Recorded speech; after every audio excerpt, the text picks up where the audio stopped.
was partying with Queen Elizabeth II and Prince Philip. At her Where? At Pace High School. In the courtyard. Why there? Did you go to school at Pace? Yes. Yeah, I went to school there. Yeah, you can talk normal, like the way I am. Yeah, you can talk the way I am.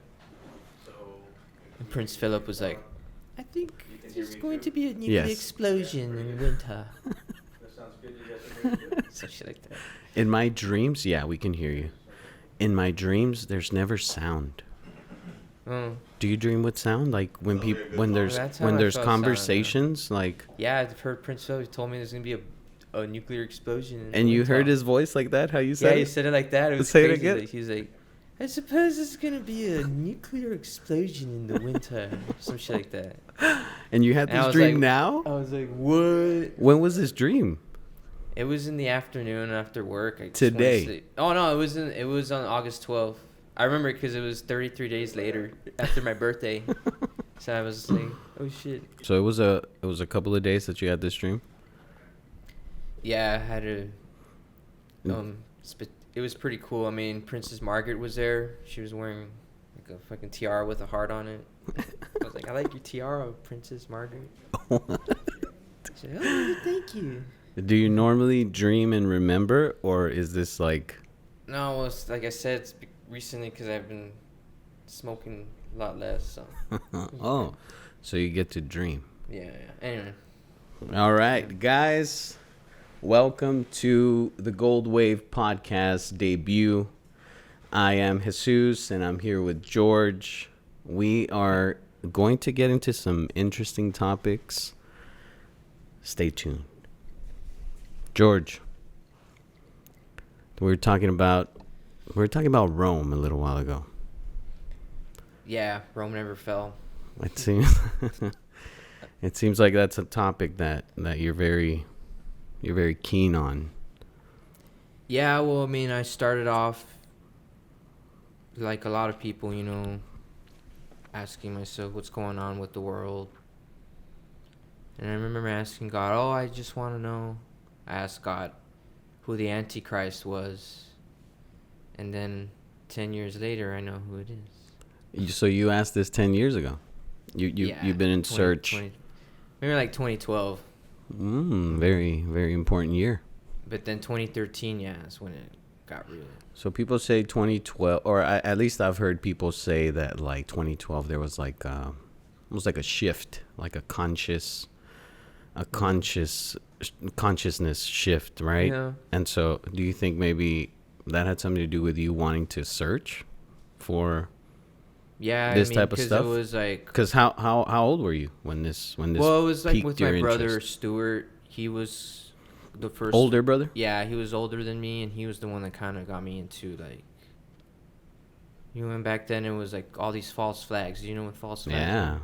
Yeah. So it was like noticing all these like events, and the days when they would happen, man. I don't think we can say some of them out loud here, but we can say a few, but there's a lot of them. If y'all don't know what a false flag incident, what is it called? Like yeah, like a not a mission, but what is it? What's the operation? False flag operation. Mm-hmm. What would you say is like the most recent one? I feel like we just get bombarded with them. Yeah, there's a lot of them. The recent one, well, of course, was the alien one when it came out. That's what we're going through, huh? The dude was like, we found biotics. What is it? Aircraft, a crash, Uh-huh. I don't know, it's stupid. You don't think there's aliens? I always knew they were going to play that card for a long time, Well, they've been kind of like preparing us with like Independence Day. Yeah, well, there's been like some. Yeah, I like Men in Black with the. Yeah, I feel like Men in Black has a lot of truth in there, man. Yeah, maybe the first one. I have to rewatch them, but I like Men in Black. It's a cool movie. Yeah, it definitely became like a money grab, but part one, I feel like there's a lot of truth in there, and Will Smith is in there. I don't really trust Will Smith. Maybe no. I don't know. I mean, celebrities, but. I'll tell you what, I mean. Tell me. Like you said, there's been a lot of false flags recently. Mm-hmm. Do you feel like COVID was one? Yeah, for sure. Like a major one? It was like the COVID thing. It was in 2020. It started before 2020 though. It started like in 2002. You look into coronavirus, like the virus What? itself was started in 2002. Okay. Um, Why because do you? it's COVID. You know, I don't know if you Why remember do how you they. think It was like COVID 1, and then this was SARS 2 Oh. or COVID 2 or something like that. Right in the But- if you look up like the name of the virus, it has like the Okay. number 2 on it. So the first one was in 2002. But So something happened? Like there was an outbreak, or you're Yeah. just saying that it was created since back then? Yeah, well, Because some people that's- think it was a man-made. yeah, virus. that's when it started, 2002. That's when they made it. So you've Anthony Fauci. For real. the little Fauci guy. I wish I could do his voice, but I can't. He's a Jesuit. What is Swiss. what? He's actually a Swiss nobility. What is If you that? look into it. Hey, Swiss guys. nobility? Hey, you know what? Hold that thought. The Swiss nobility about Anthony Fauci. So you know I'm a big baseball guy. My favorite sport. When they open up the baseball games again, the first game, Anthony Fauci threw the first pitch, and then he was the only person in the stadium. This was I noticed this. He was the only person in the stadium that Without- didn't have his mask on. Yeah, Uh, because they know. super. Just so y'all know, okay? you make with that with what you want to do. Well, what do you think, Ralph? Fuck us. He's playing us, bro. He's playing us. I'm not saying it doesn't happen. I got it a couple times, but the All the procedure literature and that they were saying, Yeah. all the facts that they I were feel- saying. I feel like right now yeah. So how can our government do that? they could do whatever they want, bro. If you control the banks, you could do anything that you want in the world. Who controls the banks? That's a George question. Back That's to George. Definitely a George question. Yeah, I mean, We want to talk about money. Where can we start, George? Knights Templars. Mm. Or I mean, money goes back to Rome. I learned recently like that there's a temple Okay. for Juno. What is Moneta. Juno? That's where the name Moneta comes from. Money, Hmm. moneda.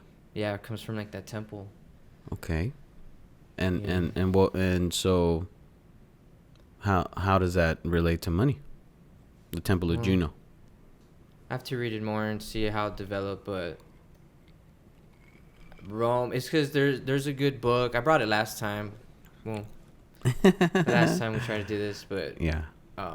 there was this book by Michael Hudson, "Forgive Them for Their Debts," and Okay. it's all about debt jubilees. Leviticus 25. I don't know if you know the debt jubilee. Okay. the- Okay. Forgive them. Yeah, well, that's where the prayer comes. It's like referring to the debt jubilee. Forgive them for their debts, and then So not- forgive those who have indebted us. So it's about Forgiving the them Bible. One of the central themes is about that, like debt forgiveness and forgiving those who put us in debt. Yeah, or like the economic system that has prevailed for the last 2,000 years, being, the oligarchies, families, certain few people. Okay. Okay. It can go back. You can trace the rise of the oligarchy families back to Greece and Rome, Okay.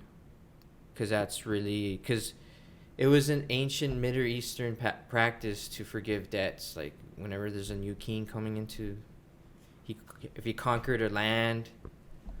In those days, if you were like a farmer, like you had to get into debt with the temple, and In order to operate. Yeah, exactly. So they would get into debt, and then you would give a share, like, of the crops back to the temple.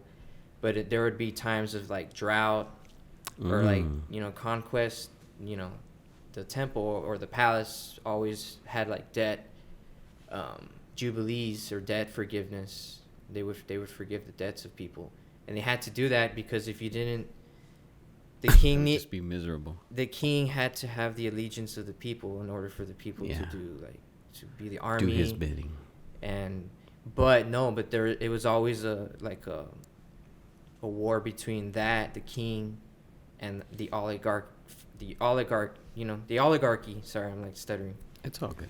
The families And- that and took this- over. This jubilee, this is once once a year, once a king enters a new It usually era. happened when a king would become Okay. So the old king would die, and then the new one came in. They would It's do like it. politics, huh? Yeah, Like, hey guys, I got you. yeah, but it was necessary because if you didn't do it, then you would have the rise of the oligarchy. Yeah. Controlling the bureaucracy, controlling the state, and then you have like a bunch of people that, because what would happen is if you didn't forgive their debts, eventually they would foreclose on the land, so they started taking over the land, and the class became like a landowners. They controlled the land, and then the original owner became like a tenant, having to pay. And you know what I'm saying? They're dead. Just. This is what we live in now, man. Exactly. That's what exactly what I was gonna say right now. So like that was the old. It's always been like that, like problem, but the solution was like a debt forgiveness, and then the Jews adopted the debt forgiveness program into the Bible, or not in the Bible, but like into their own society. How? Instead of it being a king, they established the 7-year, or it was actually every 49 years, but they would do like. If you were like a bond servant to like a family, if you're Hebrew, you would only work for 6 years, and then they would free you on the 7th year. And then every 49 years, they would do that debt jubilee where they would forgive everybody's debts and then return the land to those that were, if you were foreclosed on your land, you would return that land. Sheesh. That's what the Leviticus is important, the 25. Leviticus 25. And that's why Jesus, when his first sermon was... declaring, he went to Nazareth, I think. Okay. And he had his first sermon, and the first words he says was that he came in to declare the year of the Lord. The year of the Lord is the 7 years, the 7th year. Okay. You know what I mean? So that goes over people's heads. King. You think? He was the king. Like Jesus was the king, King of Kings. declaring the debt jubilee. Yeah. Wow. So it's always like, it's not just sin. Debt. Yeah, it's not. Yeah, sin is connected with that. But it's not just that. Yeah, the church actually made more of emphasis on temptation, and that's why they switched the Lord's Prayer from debt to temptations. Forgive us for our temptations. Damn. It should have been forgive us for our debts. That's in the King James Version. Yo, that's heavy. Yeah, and they did that to defend the class, the priests, because the priests were again the families, or the landowners. Okay. They own all the land, man. The landowners. Oh, damn. I don't think I'll ever be a landowner. They I need another drink. And on this note, hold that thought. Guys, we're going to get some drinks from Ralph Molina Jr. I don't know what he has in store for us, but I'm excited. Let's see what he's got. All right, welcome back to the Goldwave drink segment. So today we're gonna go over the Boy Scout penicillin. So this is a smoked penicillin variation. The penicillin is a variation of a variation of a variation, and it's probably our favorite drink that we sip here that isn't just a straight up old fashioned. So that's why we're doing this one for this episode.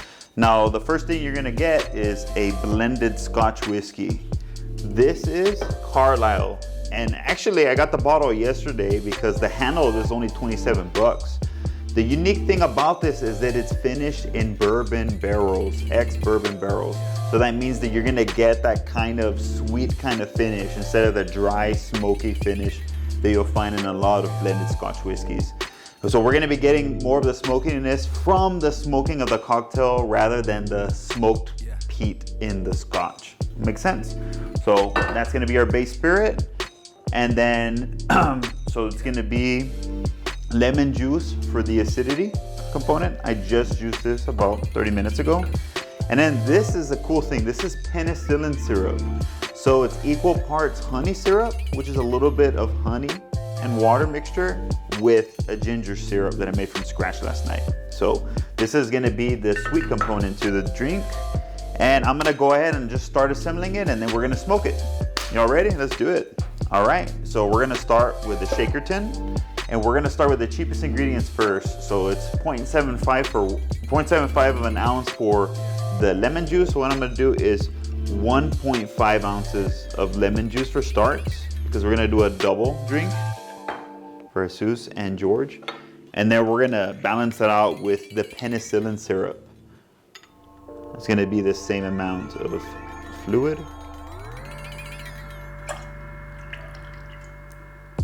Okay. And now we're going to do 4 ounces of this Carlisle Scotch. So the whole shot worth is 2. We're going to do 1 more.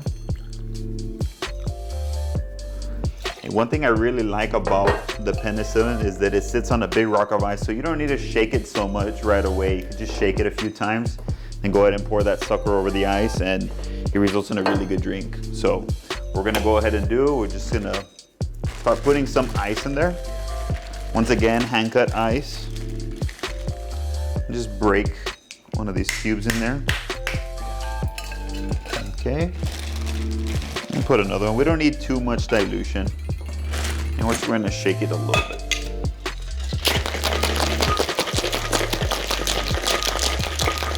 Okay, just to chill it enough.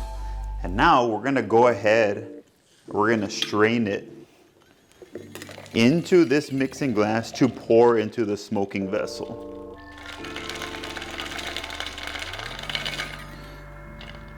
There you go. No drop left behind, or whatever Bush said. Okay.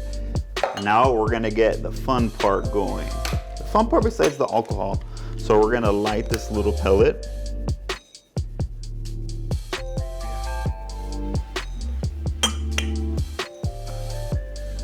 So now we're gonna just make sure to fill it up, because we're not using a scotch that's very smoky. We need that. And traditionally in a penicillin, you float a heavily smoked peated scotch on top of the drink. We're not gonna do that. We're just gonna completely capitalize on the smoke itself. Okay? All right, that's more than enough smoke. Let's go ahead and let's pour this drink in here. Remember, it's already semi-chilled. Okay, and I'm gonna go ahead and close it up. And then I'm just gonna kind of toss it around the smoke. You don't need to do anything too crazy. And that's more than enough. We don't want to completely get all the smoke in there, because then it's gonna ruin the cocktail. Best thing you can do is have chilled glasses. And that's exactly what we're gonna do. We're gonna go ahead and just pour this right over this with no garnish. The smoke is gonna be your garnish. Here we go, let's do it.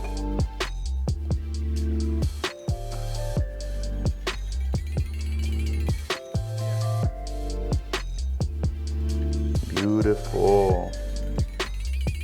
Absolutely gorgeous.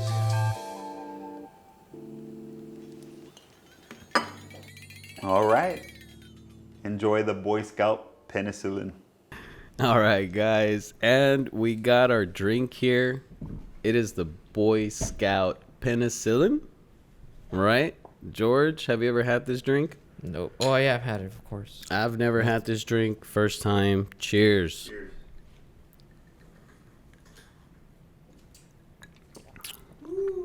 Wow. My Fantastic. God, bro. Tastes like honey. Bro, I could just... Wow, I could bathe in here. I could be this drink. That's fantastic. Thank you, Ralph. Boy Scout penicillin. Can I... Do bars will know this drink if I ever ask it? Some, I guess. Hey, let me have a Boy Scout penicillin. Get the fuck out of here. Cheers. Back to what we were talking about, George. I believe we were talking about debt jubilee. Anything else that you want to throw in there?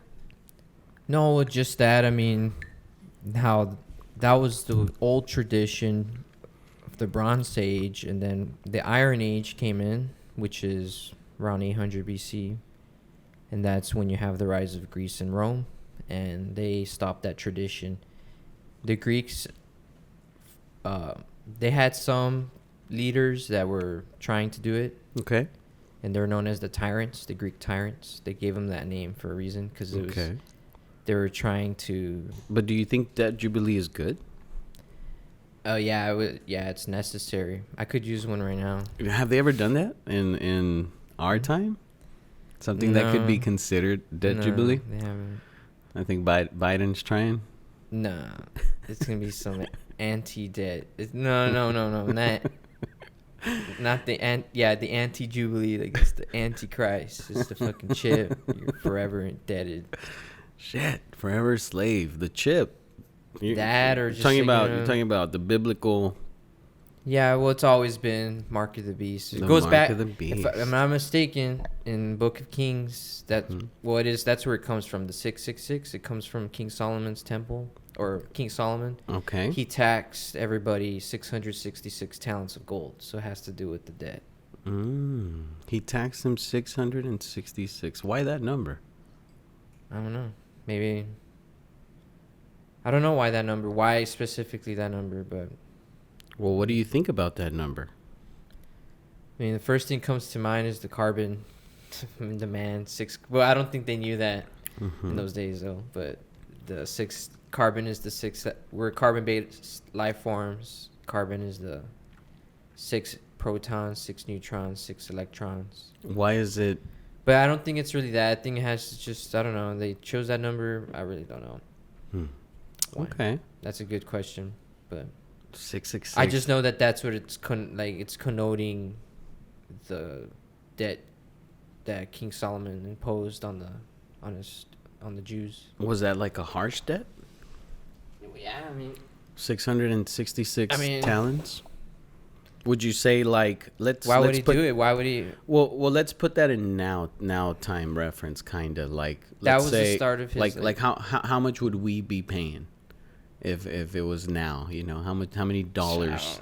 I don't know. I mean, it's probably worse now, but yeah, you think it'd be a crazy thing? So, is that what like income taxes and property tax and? Yeah, it's I've seen this list. Rent is another kind of form of.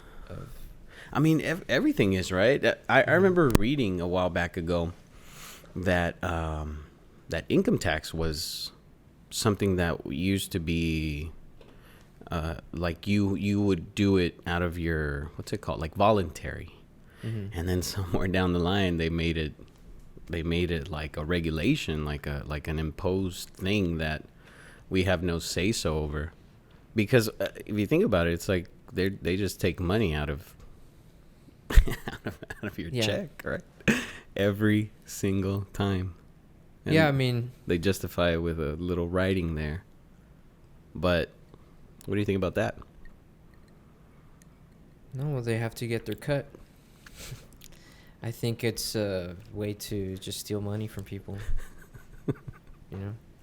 Yeah, literally. You're dealing with the mafia, dude. This is the mafia. Who controls the money?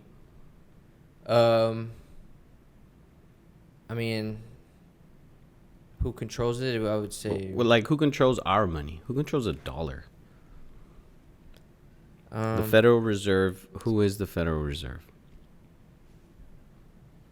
Well, it started with a few families, or Jekyll Island. Jekyll Who controls Island? it? I mean, it's because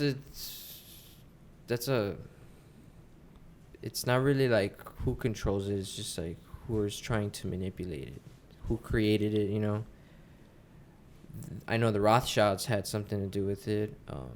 The Morgan family, heard of them? No, I've heard of the Rothschilds. No, not the Morgans. The Warburgs. Sorry, the Warburgs are big dogs too. Warburgs. Jews. Yeah. Never heard of them.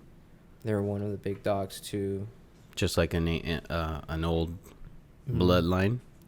Yeah, I looked them up. They're involved with banking. They go back to Venice. Venice is was a medieval. Pretty much, I would say it was an empire. I mean, they financed the Holy Roman Empire. They were the financiers of the Middle Ages. So would Italians. you say they still have their hands in there because they funded them? Yeah, well, I mean, it evolved. So it started in Venice, and then it moved over to Amsterdam. Okay. And then from there, it went to England. Okay. So I would say this is all obviously before our time. It took centuries, yeah. It took centuries, but I mean, what it was the Holy Roman Empire, man. Like we live in the Holy Roman Empire still. The Holy Roman Empire was the German principalities. It was a German thing. The Holy Roman Empire is after Rome. Is German inspired, let's say. Yeah, it's exactly so. I mean, it was originally In German what families. way? Okay. Yeah, like before it was Germany, it was the Holy Roman Empire. Like the whole area was, they called it the Holy Roman Empire. So, What became Germany? yeah, What?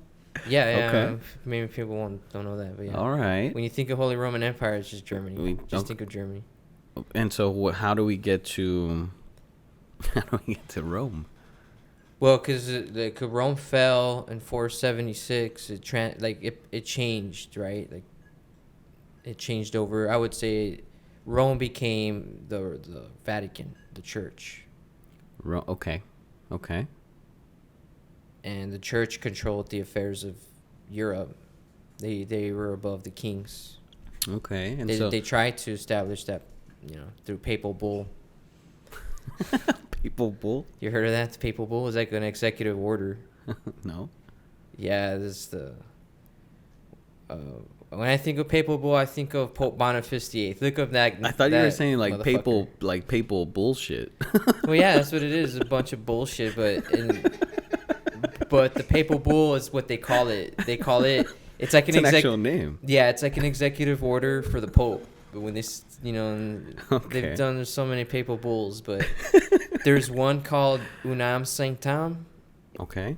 Which means? which means, if I'm not mistaken, one faith. So it's just like a way of. It was that one was an important one because that was Pope Boniface VIII in the 1300s. One faith. Yeah, he said that the church was above all the kings. Like he said it. He wanted to put them under them. It's like his fucking dick. Like, look at my fucking dick. You guys are under this.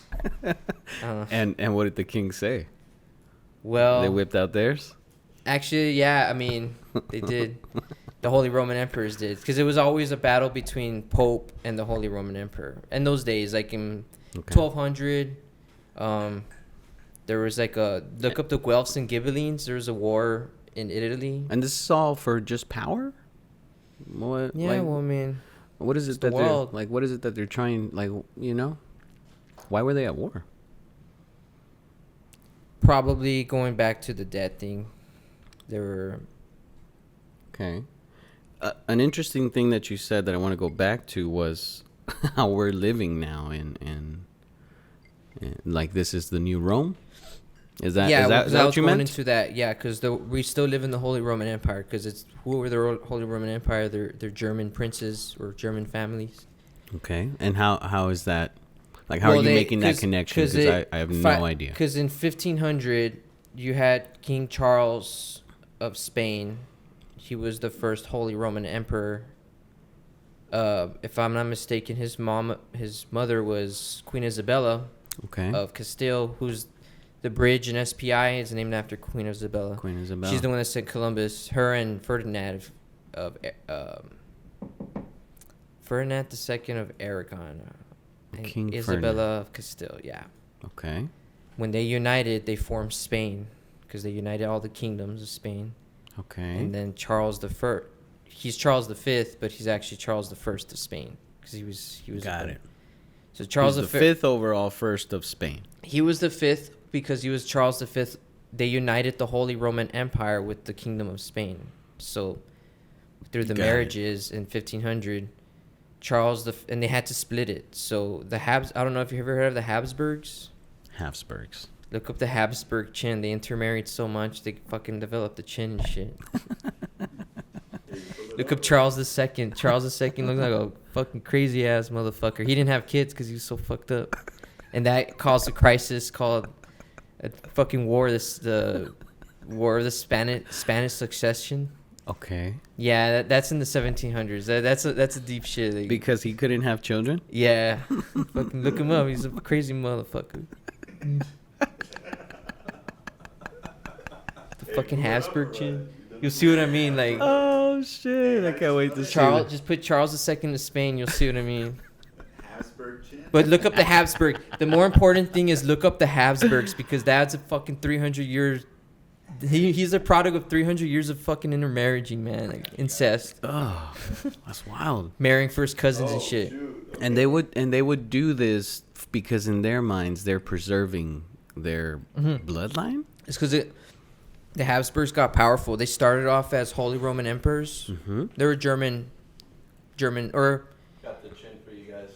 yeah, pull it up too soon. There we go. Oh my God. Pobrecito. I don't think we He need had a- sound. He had a lot of problems apparently. Take off and the they sound. look into- His nose is really Bro, he looks like a girly. Yeah, this is. I could. Holy shit. He couldn't have a kid. Like he was all fucked up. So it caused a crisis, which led to the rise of the bourbon, the Spanish bourbon. Like, biologically, he couldn't reproduce. Yeah, He had no sperm. they brought in fucking Philip V of Spain, which is To pump his bourbon. wife? No, they changed it. It's because this. You see, because the Habsburgs controlled the Holy Roman Empire, and then through the marriage, they married the Spanish. It was Philip. Let me remember. It was Philip the Handsome. Look at that motherfucker. Philip the Handsome He married. didn't look like that guy. He married. He was a Habsburg. Philip the Handsome. He was actually handsome, right? He was a Okay. Habsburg. He was handsome. That's why he was called that? This is, Philip the no, Handsome? no. This was like 300 years prior to Charles II. Okay. Whatever. Okay. But Philip the Handsome married into. He was Habsburg. He married the Spanish, and then they had.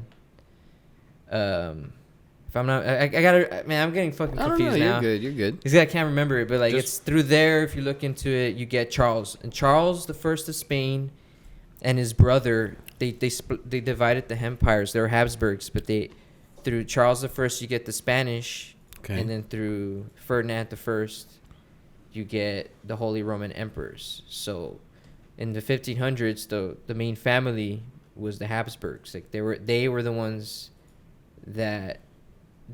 Spain, they were the main enforcers of the Inquisition. Philip II, look him up. Crazy motherfucker. The Inquisition. Yeah. I know I know this, but can you just kind of tell me a little bit about it? I have to brush up on when it started, but I know by the time Philip came along, Philip II, he lived in the late 1500s, 1580s. Okay. So during his time, it was Philip II, and then the one of England was Queen Elizabeth I. So that was after the times of the Reformation, that split between the Catholic Church and the Protestants, and it caused a war. It caused wars and shit. So England was kind of like, in those days, England was like America. It was an island. It was like a refuge for all these Protestants that were trying to escape persecution from the church. From Philip II, that motherfucker was going crazy, like the cartels and shit. Which, by the way, a Protestant, Flaying people and shit. a Protestant was only somebody who was literally protesting, right? Yeah, what they were against the trying Pope. to 'Cause indoctrinate them. in those days, the church, it was interpreted that the church was the whore of Babylon. It was interpreted that the church was the whore they were of Babylon. calling, like the Protestants were calling the church the Antichrist. because they were fulfilling prophecy, They were fulfilling right? during the They were Inquisition, fulfilling Bible crazy prophecy. shit. Yeah, they were trying to become, going back to the papal bull. They were trying to become like the main. They were like the United Nations, trying to like They just want to control control everything. the diplomatic, situation with all the kings. What's the bottom line of the fucking control? Like, what is the end goal of? Well, it has to do with greed and there's a term, hubris, when you're like super fucking greedy. Okay. It happens. There's no end goal. It's just literally avaricia, greed. Yeah. Well, the end goal is the fall of Babylon in Revelation, which is, I believe, it's already happening. Like we are living in the fall of Babylon, the fall of the American Empire. America is Babylon. Yeah, but Babylon is because it's Rome, because there's three beasts. We're going to like also Revelation 13. So the Rome is the whore of Babylon.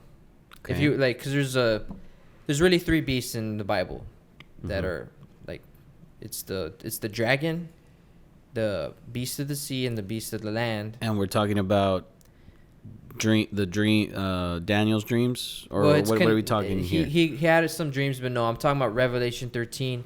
Revelation 13 talks about the beast, specifically the beast of the sea, Okay. and the beast of the land. Okay. So that's the beast of the sea can be called Leviathan, Leviathan is mentioned in Job, and so is the beast of the land, Behemoth. Okay. There's a connection between Job and like the beast from Job, Leviathan. Leviathan is the beast of the sea. So, going back to Revelation 13, it talks about how the dragon gives its power to the beast of the sea. So the beast of the sea can be interpreted, and I subscribe to that interpretation, is the British Empire. So the dragon is Rome, because the dragon is being ridden by the whore of Babylon. So it's like one. So the dragon is Rome with the 7 heads, right? Okay. The beast of the sea, Leviathan, is the British Empire, and the beast of the land is America. The beast of the land is America. Yeah, Behemoth. America's. It is where we're at. Yeah, yeah. So, but they're all one. It's just like it can be one thing. Got it. So it's all Rome. We can say it's Rome. It's almost like giving you can say different... America. It's the British Empire. You know, Mm-hmm. they took it over. But going back also to 2013, they had the birth of Prince George. So they're bringing back King George. King George. That's your old name. England forever. They're bringing him back, man. Do you ever feel a connection between your name and why you were named George and why all these... It's kind of hard not to, man. Yeah. Well, tell me your thoughts on that. That's really interesting. Well, because going back to the 2012 thing, there was a lot of psyops, and I didn't know this shit. I didn't know about fucking King. He wasn't born yet. It was 2012. The reason why it was a big year, it was the last 10 years of Queen Elizabeth II. So they did a big ass fucking ceremony, man. And it was the London Olympics. I don't know if you remember London Olympics. 2012. I don't know if I can recall that was like exactly an initiation, man, into the whole thing. Like a ritual? Yeah, it was like the passing of the torch. They were doing all these like symbols, like They literally passed the torch. they passed the torch. Yeah. Like, So what fucking bad is shit. what is the passing of the torch signifying in the Olympics? Like unveiling, like it was Revelation, because Revelation is about that, like the unveiling of the mystery Babylon. So the mystery is the Antichrist. Like, mystery Babylon is the whore. So America is that, but it was the whole like Queen Elizabeth thing too, because Queen Elizabeth was like a personification of the Queen of Babylon. So when she died, it was the symbology. Now it's the fall of Babylon. Like read Fall of Babylon. You see what I mean? It's crazy shit. I think it's Revelation. What would you say 19. to people that may be watching this right now and would say like, you're tripping, brother? Like you're talking about Bible, America, like because I feel like a lot of people They told Jesus he was tripping. You're tripping, Jesus.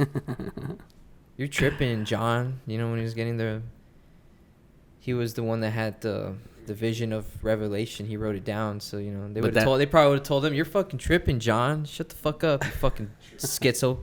You fucking schizophrenic motherfucker." And what did they do to him? What did they do to John? He didn't get martyred. He was the only tripping, or did he get decapitated? No, if I'm not mistaken, he was the only apostle that didn't get martyred. Okay, what happened to him? He died of old age. He was the first. Are we talking about John the Baptist? No, well, John the Baptist is the one that got decapitated. Okay, who are you talking about? John the Apostle. Okay, about that. John the Apostle was the one that wrote Revelation. These fucking Johns. Yeah. Okay. Yeah, it's kind of confusing.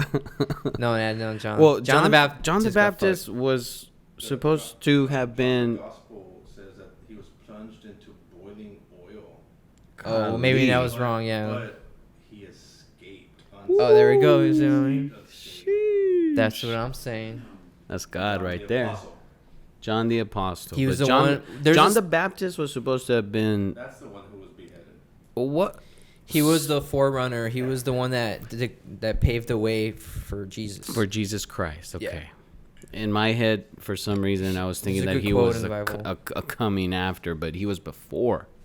Yeah, he was setting the was stage for Jesus Christ. Yeah. He was Elijah, because he was like the incarnation of Elijah, the old prophet from the Old Testament.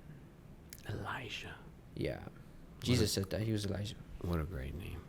Yeah, it's cool What do you shit. think about Jesus? He's the man. He's the man. He the man with the plan. He said the Literally, real shit, right? man. Everything he said was real shit. I think. It's fucking messed up. I think. I think. It's crazy how much of like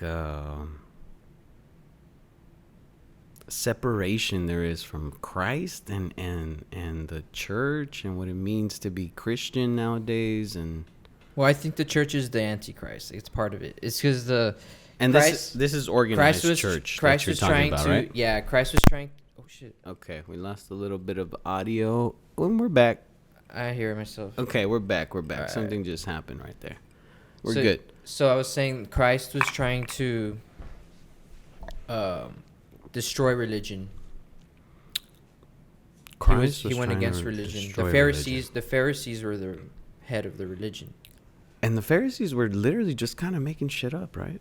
Sometimes. No, they were basing their ideology off of the scriptures, but they were twisting it around to their agenda. And that's what happens now in the church. To make the king happy, right? Just to please whatever. Yeah, or whatever just to please the outcome- masses. Just to please the masses. Because Okay. the masses were being freaking subjected. And Do you feel like that's what happened in to the times religion? of Jesus, they were being subjected by the Romans, and I'm pretty sure the Pharisees and the Romans, they conspired against Jesus. I mean, Jesus. if Jesus came back today, he would be crucified again. Just to let you know, all these Today churches. he would be crucified by his own people. Yeah. Why do you think that? Well, I don't know. I mean, Just where we're at? because the Antichrist has deceived everybody. I mean, it's just the people need to understand the history of the world in order to understand the Bible. And they're trying to preach the Bible without understanding the history of the world. Because that Bible, I mean, I'm talking about Revelation. Like, Revelation, it all comes down to that. Like, the differences between the churches is how they interpret the book of Revelation. Got it. So we can go into that. There's really 3 different interpretations. Really. I really want to put these in here Okay. before we close out. Okay, there's preterism. There's 3 interpretations. Preterism? Okay. Historicism, and futurism. Okay. I've never heard of this, so please Yeah, enlighten me. preterism is the interpretation that the prophecy of Revelation already got fulfilled, but like back in like the year 600 before before the papacy, pretty much. The Bible is no longer. Yeah, like what's happening now has nothing to do with what happened. Okay. That's with Revelation. That's pre what? Preterism. So it happened in the Preterism. Past. It's Got not it. happening now, guys. There's no Antichrist. Chill out. It's okay, right? Okay. Futurism is the opposite. That it's going to be in the future. So that's where the we rapture. don't have to worry about it. We don't have to worry about it because it's not now, guys. Don't worry. There's a rapture coming. That's where the rapture comes in.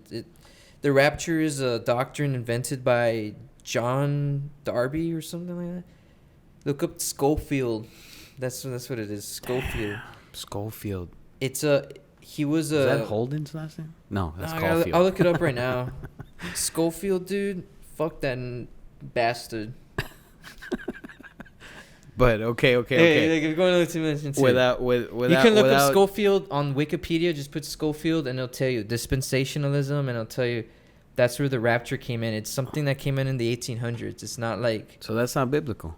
no. I'm not saying the resurrection isn't. Mhm. There's a resurrection, but the rapture, the way it happens, the way people are interpreting it is not, because they're taking some quotes out of context. All right. So George, you mentioned you mentioned the future. Oh yeah, the 3 interpretations The of 3 Revelation. interpretations. So preterism, you can look all this up on Wikipedia. 100. It's all on there. For sure. It explains it pretty well. Preterism and futurism, which futurism again, everything's gonna happen in the future. The rapture's coming Later. everything later, not now. Mm-hmm. And then I think if you look into it, like the rapture comes first before the man of sin gets unveiled. So it's like saying like, the Antichrist is not here, guys. It's a fucking just Yeah, the tribulation, the 7-year tribulation, that's also part of that. Like, it's a bunch of BS. There's no mention in the Bible about And- the 7-year tribulation. And what's the third one? The third one is historicism, which is the more, well, in my opinion, is the one that we should try to align ourselves with, because it combines history with prophecy, and it advocates that because the Antichrist was Rome. When Jesus died and Rome became the Antichrist. The tribulation that it's talked about, Jesus talks about it. He's talking about the persecution of the Christians under Rome. Gotcha. Just real quick for the people that might think like Antichrist, like what you're saying, if I'm understanding correctly, is like it's like the spirit. Yeah, it's a spirit of the Antichrist. Yeah, right? how just anti, literally. it's always been around since Caesar, and then it transferred to the Pope. The Pope became the Antichrist after. Look up the year 538 AD. The only church that I kind of fuck with is the Seventh-day Adventists, because they're historicists. They're the only church, if you look it up. Okay. They're the only church of the three interpretations. A lot of evangelicals are futurists, the futurism. A lot of Catholics and like the Lutherans are preterism. Or I don't know Lutheran, but I know Catholic is. And the Seventh-day Adventists, they're crazy mofos. They're the historicists, and they have like a crazy timeline of like prophecy and like all the little events that happen, like the Reformation, and like they understand, they know what they're going on the right path and trying to unravel this shit. Would you and I agree a lot with what they say. have you ever been to a Seventh-day Adventist sermon, church? I don't know what they call it, mass. No, I've never been to one, but I've just researched like what they think about, and they do have a cool timeline. I think it's on Wikipedia. I think the term for end times, like the study of the end times, it's called eschatology. So if you look up Seventh-day Adventist eschatology, it comes up on Wikipedia, and there's a badass like Prophecy timeline. Yeah, like it's cool. I like it. I mean, it's kind of interesting. Nice. But I'll for sure a be big looking year that for up. them is 538 BC, not BC, AD, 530 AD, which is the rise of the papacy, papal states. So they believe and historicists believe that the Antichrist became the papacy, specifically starting then, and then It's been trickling down. It's connected with the prophecy of Daniel, because he talks about the 1,260 days. Okay. I have to look into it, but that number is important because you can interpret the days into years, and if you add 538 to 1260, the years, you get the end of the papacy, 1798, or like the fall. Because there's a you like numbers, huh? I like numbers. You There's like a bunch of connecting number games we stuff can with go numbers. into. Fucked up shit. I don't think we'll have time for numbers I don't think today, you guys but are ready. I think that's definitely we should definitely go into numbers. We'll do that next time, because that's a whole crazy ass shit. That's a whole crazy conversation. I bet. I have a few things when it comes to numbers, numerology, and stuff like that. But I think, guys, if you have any questions about what we've talked about today, comment down below. Let us know what you think. We're going to be doing these conversation podcasts. Hope you guys enjoy them. George, anything else you want to say to our listeners? Just read the Bible. Read the Bible. Start reading your Bible, King James Version, 1611. That's a good one. That's the one. Yeah. Peace out, guys. See you next time.